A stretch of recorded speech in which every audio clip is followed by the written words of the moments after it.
오늘 살펴볼 내용은 창세기 39장 1절부터 6절까지 말씀입니다. 창세기 39장에서는 요셉의 이야기가 다시 이어지게 됩니다. 이 시기는 그 요셉의 인생 중에서 가장 힘든 시기였을 겁니다.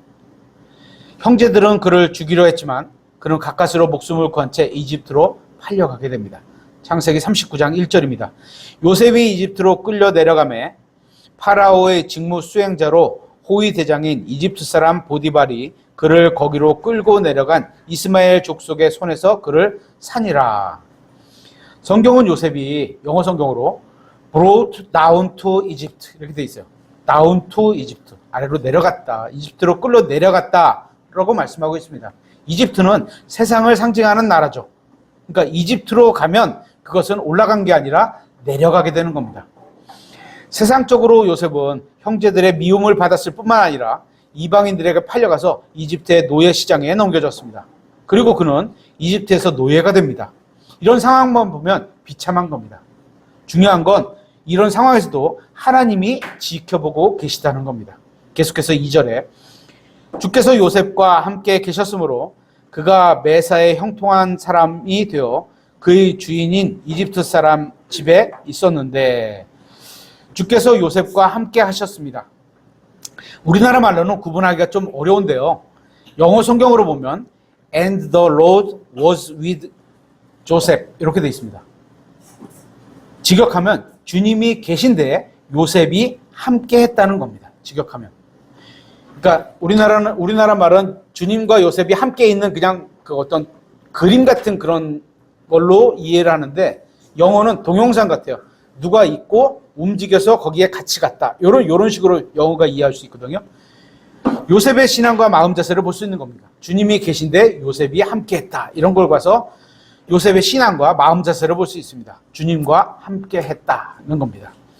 많은 사람들은 햇빛이 찬란하게 비치고 육체가 건강하고 은행에 잔고가 넘치고 모든 일이 잘 되고 교회가 부흥하면 우리는 하나님께 영광을 돌리며 하나님께서 우리와 함께 하신다고 생각을 합니다. 하지만 건강을 잃고 직장도 잃고 인간관계가 틀어지고 교회에서 사람들이 떠나면 하나님께서 우리와 함께 하지 않으신다고 생각합니다. 그런 논리로 요셉이 처한 상황을 한번 생각해 보세요. 세상 사람들이 봤을 때는 쫄딱 망한 사람입니다. 그죠? 요셉은 형제들의 미움을 받고 타국의 노예가 되었습니다. 그는 도덕적으로 타락한 여자가 안주인으로 있는 이교도의 가정에 팔려가게 됩니다. 요셉은 인생에서 최악의 상황에 있었지만 성경은 그가 주님과 함께 했다고 말씀하고 있습니다. 여기서 우리가 한번 생각해 볼 게 있습니다. 요셉의 형제들이 그를 구덩이에 던져놨을 때 하나님은 어디 계셨을까요? 서서 지켜보고 계셨을 겁니다. 형제들이 그를 이교도들에게 팔아 넘길 때 하나님은 어디 계셨습니까? 그때도 서서 지켜보고 계셨습니다. 요셉이 짐승 취급을 당하고 있을 때 하나님은 어디 계셨습니까? 주님께서는 여전히 지켜보고 계셨습니다. 왜 그러셨을까요? 그죠?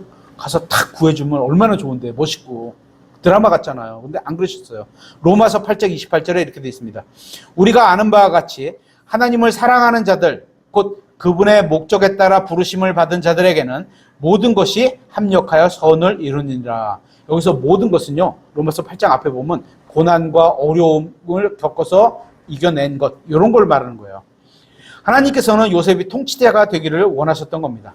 주님께서는 이미 요셉이 통치가 될 것이라고 말씀하셨습니다. 언제? 어느 날 꿈을 통해서 그 형제들과 아버지와 어머니까지도 무릎을 꿇고 그에게 절을 하게 될 것이라고 말씀하셨습니다. 하지만 그의 형제들은 그를 미워해서 구덩이에 던져버렸습니다. 왜 요셉은 구덩이에서 죽지 않고 살아남았을까요? 왜 요셉은 구덩이에서 형제들에게 복수할 계획을 세우지 않았을까요? 왜 요셉은 구덩이에서 불평하지 않았을까요? 그는 하나님과 그분의 말씀을 믿었기 때문입니다. 그는 언젠가 하나님이 자신에 대해 말씀하신 대로 자신이 왕좌에 앉아 통치할 것이고 모든 사람이 그의 발 앞에 엎드릴 것이라고 믿었던 겁니다. 아마도 요셉은 결박당한 채로 이집트의 노예로 끌려갔을 겁니다. 비참한 거죠. 그는 사랑하는 부모와 가족을 뒤로하고 낯선 땅에 끌려갔습니다. 하지만 그는 아무 불평도 하지 않았고 누구도 원망하지 않았고 어떤 탈출 계획도 세우지 않았습니다. 왜냐하면 하나님께서는 그에게 언젠가 그가 왕좌에 앉아 통치하게 될 것이고 모든 사람이 그에게 절할 것이라고 이미 말씀하셨기 때문인 겁니다. 요셉은 노예 시장에서 노예로 팔려갈 때도 아무런 불평이다 저항을 하지 않았습니다. 하나님을 원망하면서 하나님 도대체 저를 왜 이렇게 대하시는 겁니까? 이렇게 원망하지도 않았습니다. 요셉은 자신이 어떻게 왕좌에 앉게 될지 알지 못했지만 하나님께서는 그 방법을 알고 계시다고 믿었습니다. 요셉은 그저 하나님께서 말씀하신 것을 믿고 그대로 순응했습니다. 많은 사람들이 건강과 나약함 중에서 고르라고 한다면 아마도 주저하지 않고 건강을 고를 겁니다. 그렇죠? 나쁜 상황과 좋은 상황 중에서 고르라고 하면 아마도 좋은 상황을 고를 겁니다. 또 재물과 가난 중에서 고르라고 하면 아마도 재물을 고를 겁니다. 좋은 시간과 나쁜 시간 중에서 고르라고 하면 아마도 좋은 시간을 고를 겁니다. 하지만 우리가 믿는다고 고백하는 성경이 사실이라면 낮이 지나면 밤이 옵니다. 밀물이 오면 썰물이 있고 여름이 오면 겨울이 있습니다. 성경이 사실이라면 성장할 때가 있고 죽을 때도 있습니다.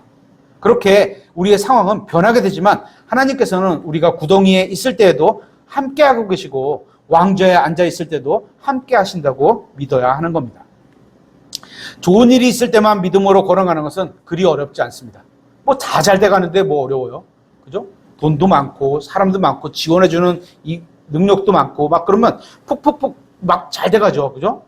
그리 어렵지 않습니다. 우리가 믿음으로 걷는지 아닌지는 고난이 닥쳐보면 압니다. 그죠? 가족도 잃고 재산도 다 잃고 건강도 다 잃고 욥이잖아요. 그죠? 그런데도 불구하고 그때도 하나님에 대한 불평과 투정과 이런 거 안 하고 굳굳이 하나님을 그냥 믿고 가는 거죠. 우리가 역경의 날에도 번영의 날처럼 믿고 산다면 그것이 진정으로 믿음으로 사는 겁니다. 요셉이 처한 상황과 같은 상황, 같은 나쁜 상황에서도 하나님을 바라보고 걸어가야만 믿음으로 걸어가는 겁니다. 요셉은 자신의 처지와 환경이 어떻게 변하건 주님과 함께하는 믿음으로 걸어갔습니다. 히브리서 11장 1절에 이렇게 됐습니다. 한편 믿음은 바라는 것들의 실체요 보이지 않는 것들의 증거니. 보이지 않아요. 하나님의 말씀은 보이지 않아요. 하지만 그 믿음이 있다는 걸 우리가 보여주는 증거로 살아갈 수 있다. 이런 거죠. 요셉의 눈에는 하나님의 약속하신 통치의 상황이 보이지 않고 있습니다. 그죠?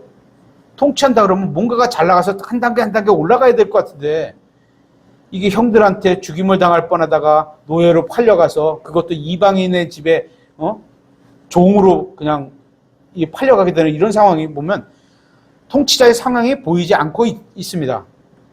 하지만 하나님께서는 신실한 분이심을 믿어야 하는 겁니다. 하나님이 약속하시면 그대로 이루시겠다 이거죠. 우리도 상황이 나빠지면 하나님께서 일하지 않는 것처럼 보일 때도 있을 겁니다. 그런 경험이 있으세요? 하나님의 손이 완전히 멈춰버린 것처럼 느낄 때도 있습니다. 재정은 바닥나고 가족들은 굶는데 하나님은 나의 처지에 관심이 없으신 것처럼 보일 때도 있습니다. 그럴 때야말로 진짜 믿음이 드러나는 때입니다.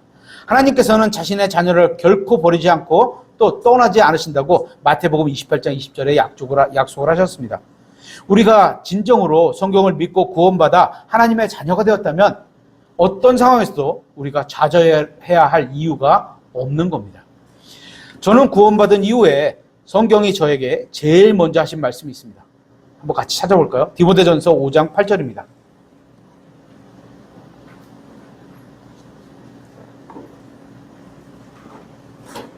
디모데전서 5장 8절. 그러나 누가 자기 친족, 특히 자기 집 사람들을 부양하지 아니하면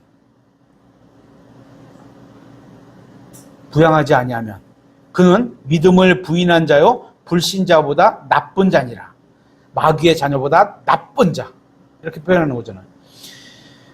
그때 저는 어찌어찌해서 가족을 부양하지 않고 있었습니다. 예전에 한 30년 전에 어찌어찌해서. 그리고 이 말씀을 믿고 기도했고 그 응답으로 직장이 잡혔습니다. 그리고 두 번째 저에게 주신 말씀이 있습니다. 디모데전서 3장 1절에 남자가 감독의 직무를 사모하면 선한 일을 사모한다는 이 말은 참된 말이로다. 이 말씀이었습니다. 주님의 교회를 돌보는 말씀의 사역자가 되고 싶었습니다.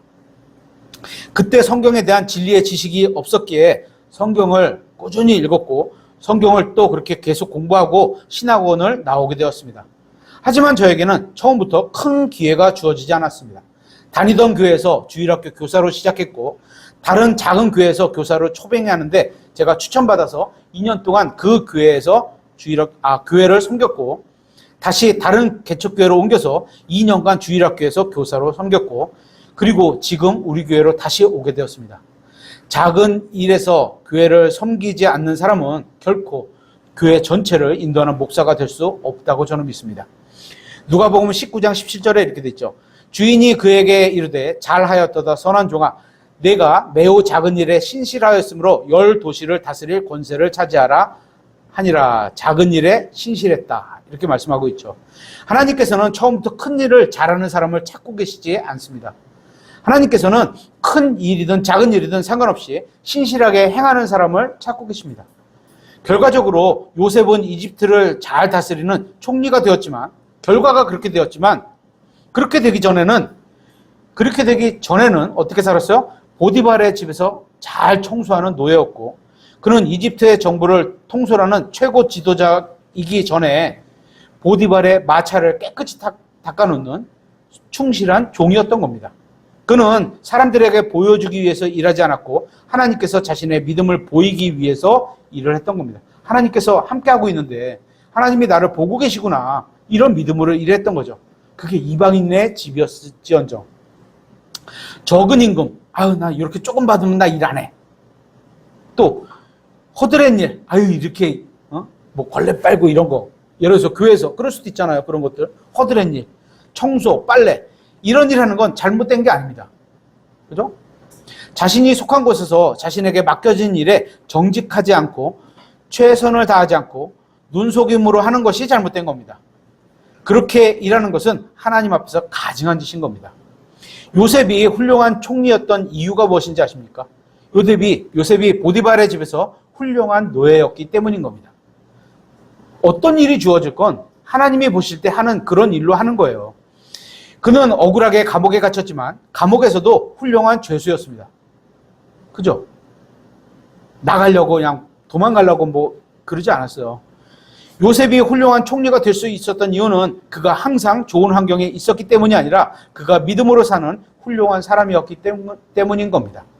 요셉이 훌륭한 통치자가 될 수 있었던 이유는 그가 통치자가 되기 전에 이미 훌륭한 사람이었기 때문인 겁니다.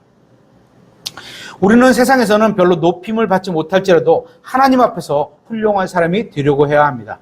하나님 앞에서 그저 그런 형제나 자매가 아니라 훌륭한 형제와 훌륭한 자매가 되려고 해야 합니다. 어떤 상황에서도 믿음으로 사는 사람이 훌륭한 사람입니다. 하나님 앞에서는 처해 있는 상황이 중요한 것이 아니라 여러분 안에 있는 믿음이 중요한 겁니다. 상황은 좋지 않을 수 있지만 믿음이 있다면 얼마든지 하나님 앞에서 훌륭한 사람이 될 수 있습니다. 그죠? 노예예요, 노예. 종이에요. 상황이 썩 그렇게 훌륭한 상황이 아니잖아요. 그죠? 훌륭한 학생이 되십시오.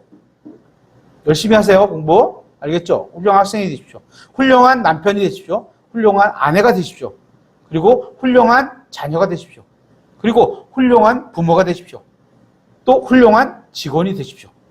훌륭한 사장이 되십시오. 여기 사장님도 계시네요. 그죠? 훌륭한 사장이 되십시오. 교회의 일에서는 다른 사람과 경쟁할 필요도 없고 다른 사람보다 좋은 성과를 내지 못해도 괜찮습니다. 주어진 일에서 정직하게 최선을 다해 일하십시오. 하나님께서 지켜보고 계신다는 사실을 항상 기억하고 모든 일을 주님께 하듯 하십시오. 요셉은 우리가 처한 상황과는 비교할 수 없을 정도로 최악의 상황이었지만 주님의 말씀을 믿는 믿음으로 신실하게 행했습니다. 그는 최악의 환경에서도 신실하게 주님을 섬겼습니다. 중요한 것은 우리가 얼마나 소유했느냐가 아니라 우리가 하나님 앞에서 어떤 사람인가입니다. 우리 안에 무엇이 있는가가 중요한 겁니다. 오늘날 기독교인들은 풍부하게 되는 것과 배부른 것은 알지만 비천하게 되는 것과 배고픈 것은 잘 배우지 못한 것 같습니다. 믿음은 풍부하고 배부를 때 드러나는 게 아니라 비천하고 배고플 때 드러나는 겁니다. 흔히 하는 농담 중에 이런 거 있죠. 가장 무서운 게 가난한 경찰과 가난한 목사다 이런 표현하죠. 그죠? 언제든지 범죄를 저지를 수 있다. 죄를 저지를 수 있다. 이런 표현으로 그런 의미를 쓰잖아요. 그죠? 비천함과 배고플 때 드러나는 거예요. 갖고 있는 자기의 신앙은. 빌립보서 4장 11절에 이렇게 되어 있습니다. 내가 궁핍해서 이런 말을 하는 것이 아니니라. 내가 어떤 처지에 있든지 거기에 만족하는 것을 내가 배웠노라. 내가 비천한데 거하는 것도 알고 풍부한데 거하는 것도 알아. 어디에서나 모든 일 가운데서 배부르게 지내는 것과 배고프게 지내는 것, 풍부하게 지내는 것과 궁핍하게 지내는 것을 다 배웠노라. 저도 하나님께 감사한 게 있어요. 아주 젊었을 때 아버지가 신실하게 사셔서 열심히 사셔서 가정에 부유했어요. 그래서 배부르게 사는 게 뭔지를 알아. 그리고 나서 아버지가 돌아가시면서 재산이 쫄딱 망하고 나서 엄청 가난해졌어요. 그래서 뭐죠? 배고프게 지내는 게 뭔지 알아. 한 30년을 그렇게 비교해서 두 개를 다 살아보니까 그게 뭔지 알고 거기에 장단점이 뭔지 알고 여기에 장단점이 뭔지를 알겠어요. 경험을 해보니까. 그죠? 다 배웠어요. 엄청 감사해요. 넌 그러게.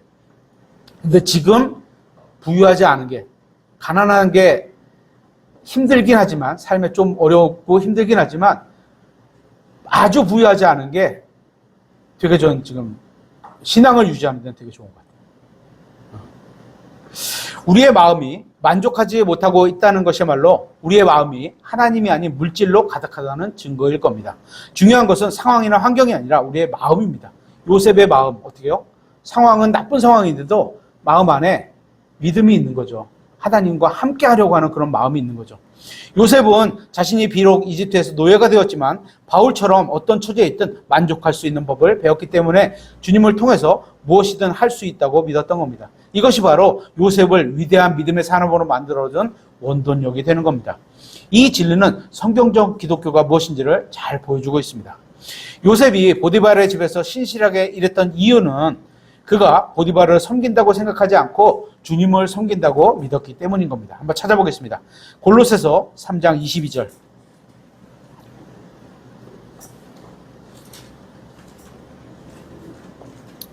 골로새서 3장 22절.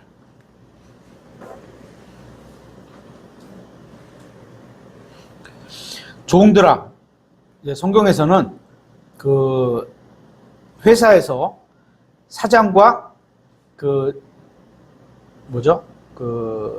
근로자 이렇게 둘을 나눌 때 근로자를 종이라고 표현을 해요. 사장을 주인이라고 표현하고, 종들아 육체에 따라 너희 주인인 자들에게 모든 일에 순종하되 사람들을 기쁘게 하는 자들 같이 눈으로 볼 때만 섬기지 말고, CCTV가 있으니까 그런 데서만 하지 말고, 주인이 지나가니까 그런 데서만 열심히 하는 척하지 말고, 어떻게? 하나님을 두려워하면서 단일한 마음으로 하라. 하나님이 우리를 보고 계시다. 요셉이 딱 이런 자세로 하는 거죠. 23절. 또 너희가 무슨 일을 하든지 마음을 다해 죽게 하듯 하고. 진짜 어떤 일이 딱 주어지면요, 신경을 써서 많이 거기에 집중을 하면요, 퀄리티가 높아지는 건 사실이에요. 시간을 투자하는 만큼 진짜 퀄리티가 높아지는 건 사실이에요. 직장일 거의 다 그래요. 대부분이. 시간을 많이 내고, 어떤 디자인하는 것도 이렇게 하고 저렇게 하고 막 계속 이렇게 하잖아요. 진짜 처음보다 나중에 훨씬 디자인이 풍부하게 좋아져요. 제가 춘천에 있는 회사에서 몇 번 해봤어요. 그거. 그냥 요 공간 안에다가 책상 몇 개 넣고 이런 건데, 이거를 계속 바꿔보잖아요. 안정적으로 꽉 차고 공간이, 쓸모있는 공간이 막 생겨. 이런 데 똑같은 가구를 넣는데도 그런 것들이 있어요. 이제 있어요. 분명히 있어요. 그러니까 마음을 다해 죽게 하듯 하고 사람들에게 하듯 하지 말라. 너희가 상속 유업의 보상을 죽게 받을 줄 아나니 너희는 주 그리스도를 섬기느니라. 누가 볼 때만 열심히 하는 것은, 다른 표현을 하면 사람들이 알아달라고 열심히 하는 겁니다. 그죠? 사장님이 지나갈 때 열심히 하는 건, 사장님 나 열심히 일했으니까 다음에 월급 더 많이 줘. 이런 겁니다. 그죠? 믿음도 아니고 하나님께서 원하시는 것도 아닙니다. 직장에서 열심히 일하는 사람이 왜 직장에 실망하는지 아십니까? 교회도 똑같아요. 교회에서 열심히 일하는 사람이 왜 교회 생활에서 실망하는지 아십니까? 똑같아요, 이거. 사람을 기쁘게 하려고 하기 때문입니다. 누가 봐주길 원하는 거예요. 내가 헌금을 이만큼 많이 했는데, 내가 이렇게 많이 이런 일을 했는데, 내가 매주 교회 와서 청소를 하는데, 이런 거예요. 사람이 봐주기 원하면 실망하게 돼 있어요. 주님을 기쁘시게 하기 위해 일하면 어떤 상황에도 실망하지 않습니다. 하나님이 보고 계시는데 뭐 어때? 다른 사람이 좀 안 보면 어떠고 안 알아주면 좀 어때? 이래야 되는데 결혼 생활에서도 남편이 보니까 아내가 보니까 안 알아주면 실망해. 그거 하지 마세요. 교회 생활 실망하는 이유도 다 마찬가지입니다. 사람을 기쁘게 하려고 하면 실망하게 됩니다. 안 알아주면 안 실망하겠죠. 하지만 주님을 기쁘게 하려고 하면 결코 실망하지 않을 겁니다. 요셉의 몸은 보디발의 정원에서 일했지만 그의 마음은 주님의 정원에서 일했다고 보셔야 됩니다. 그죠? 하나님의 일을 한다고 생각해 보세요. 그죠? 그는 보디발의 명령을 받고 일한 것이 아니라 주님의 명령을 받고 일했다고 한번 여겨보세요. 우리도 똑같이 한번 그렇게 생각해 보세요. 그러면 빨래 허드렛 일이라도 하나님의 일인데 그죠? 투정할 이유가 없는 거죠. 요셉은 자신이 이집트의 주인을 섬긴다고 생각하지 않고 하늘과 땅의 주인이신 하나님을 섬긴다고 믿고 일했던 겁니다. 직장을 다니는 여러분, 우리에게는 육체에 따른 주인이 있습니다. 우리는 열심히 일하고 주인은 이득을 얻게 됩니다. 우리나라에 그런 요새 얼마 전에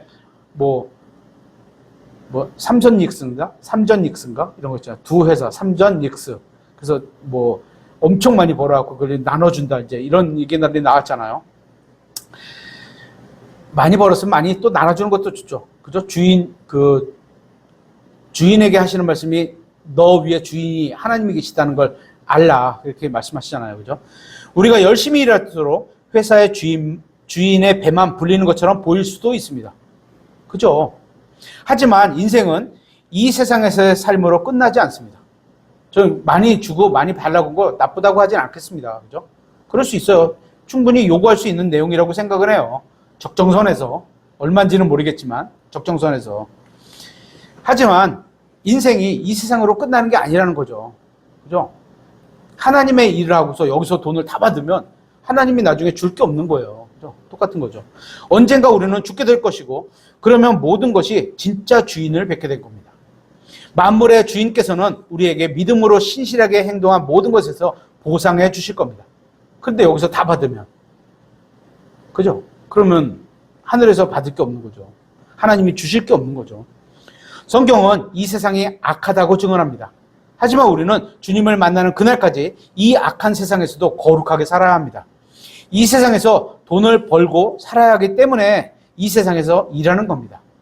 돈 없으면 못 살죠. 그죠? 사야 되고 차도 타고 다녀야 되고 기름도 넣을 수도 있고 그죠? 못 해요. 애들 학원도 보내야 되고 안 돼요. 하지만 이 세상은 불의합니다. 때로는 불의한 주인을 섬겨야 합니다. 주인은 불의해. 하지만 나는 신실하게 섬기라는 얘기죠. 불의한 주인이지만 신실하게 섬기더라. 그렇더라도 우리는 신실하게 행해야 합니다. 그리스도인은 사악한 이 세상에서도 신실하게 일해야 하는 이유인 겁니다. 누가복음 16장 10절에 이렇게 되어 있습니다. 가장 적은 것에 신실한 자는 또한 많은 것에 신실하고. 하나님이 나에게 100만 원을 맡겼는데 100만 원에 이거 조금가 100만 원 너무 큰가? 10만 원을 맡겼는데 이거 대충 써버리지. 이렇게 하면 큰 거를 맡긴다 안 맡긴다? 안 맡긴다는 거예요. 가장 적은 것에 불의한 자는 또한 많은 것에 불의하니라. 1000만 원을 주셔도 또 불의하게 쓴다는 얘기예요. 이유만 만들겠죠. 그죠? 이 말씀은 일반 직장에서 일하는 사람이나 교회에서 일하는 사람 모두에게 진리의 말씀입니다. 우리가 아무리 작은 일이라도 잘못한 것은 잘못한 겁니다. 그죠? 작은 죄도 죄예요. 작은 죄니까 내 거니까 덮어두고 큰 죄는 질책하고 이거 아니라는 거죠. 그죠? 아무리 작은 일이라도 잘한 것은 잘한 겁니다. 하나님께서는 우리가 작은 일에도 신실하기를 원하십니다. 그래야 큰 일도 맡겨주실 수 있기 때문입니다. 한두 명의 학생을 두고도 주일학교에서 신실하게 말씀을 가르치는 사람이 한 교회의 훌륭한 목사가 될 수 있습니다. 우리 주일학교 지금 두 명 갖고 교사 선생님이 가르치고 있잖아요. 그죠? 아이들에게 신실하게 전해야지 나중에 하나님께서 더 다른 큰 일을 맡기실 수 있다는 거죠. 오히려 작은 일을 어떻게 대하는지를 통해서 우리의 진짜 믿음이 드러나게 됩니다. 성도가 요거밖에 없으니까 대충 해. 아니라는 거죠. 그냥 똑같은 거예요. 하나님께서는 작은 일에 신실한 사람을 신뢰하고 보다 중요한 일을 맡기실 겁니다. 우리 교회에 필요한 사람이 누군지 아십니까? 하나님을 위해 무엇을 할까 생각하고 작은 일부터 신실하게 실천하는 사람인 겁니다. 고린도전서 7장 20절에 이렇게 되어 있습니다. 각 사람은 자기가 부르심을 받았을 때 머물던 부르심, 그 동일한 부르심 안에 머물라. 내가 종으로 있을 때 부르심을 받았느냐? 그것을 염려하지 말라. 그러나 내가 자유롭게 될 수 있거든 오히려 그것을 사용하라. 주 안에서 부르심을 받은 자는 종이라도 주께 속한 자유인이요. 그와 같이 자유인으로 있을 때 부르심을 받은 자도 그리스도의 종이니라. 주께서 값을 치르고 너희를 사셨으니 너희는 사람의 종이 되지 말라. 형제들아, 각 사람은 자기가 부르심을 받은 때의 상태, 그 상태에서 하나님과 함께 머물라. 요셉은 자신이 부르심을 받은 그대로 그게 어떻든, 그죠? 그게 어떻든 지금 노예로 종으로 팔려가서 종으로 있는 거예요. 그 안에서 하나님과 함께 머물렀습니다. 나쁜 상황에서 주님을 섬기지 않는 사람은 좋은 상황에서도 주님을 섬기지 않을 겁니다. 그러니까 여건이 지금 안 된다고 주님을 섬기지 않으면요, 여건이 좋아져도 안 섬기게 돼요. 100원 있으면 100원 안에서 주님을 섬기고, 그래야지 1000원이 주셨을 때 또 1000원 안에서 주님을 섬길 수 있다는 거죠. 오늘 주님을 섬기지 않는 사람은 내일도 주님을 섬기지 않을 겁니다. 그러니까 작은 일, 지금 소소하게 생각하는 작은 일에도 주님을 섬기라는 겁니다. 고린도전서 1장 28절에 형제들아, 너희는 너희가 부르심을 받은 것을 보라.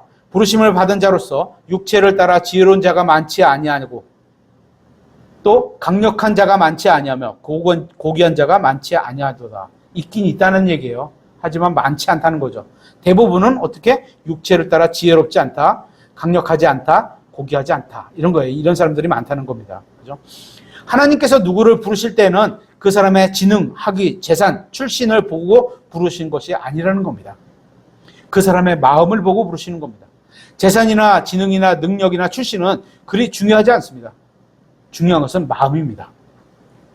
계속해서 27절에 그러나 하나님께서 지혜로운 자들을 당황하게 하시려고 세상의 어리석은 것을 택하셨고 하나님께서 강력한 것들을 당황하게 하시려고 세상의 약한 것들을 택하셨으며, 딱 저를 얘기하는 것 같아요. 그죠? 하나님께서 있는 것을 쓸모없게 하시려고 세상의 천한 것들과 멸시받는 것들과 참으로 없는 것들을 택하셨으니 이것은 어떤 육체도 자신 앞에서 자랑하지 못하게 하려 하심이라. 이 말씀의 의미를 아시겠습니까? 능력과 재물과 지능이 좀 떨어지더라도 하나님께서 사용하시는 데는 아무 문제가 없다는 겁니다. 중요한 것은 환경이나 상황이나 소유한 정도가 아니라 마음입니다. 하나님께서는 항상 얼마나 바른 마음인가, 얼마나 신실한가, 이런 게 문제의 핵심으로 보시는 겁니다. 여러분도 작은 일에도 신실하게 행하신다면 하나님께서는 여러분을 눈여겨보고 계신다는 것을 인지하면서 사시면 좋겠습니다. 오늘 말씀을 마치도록 하겠습니다.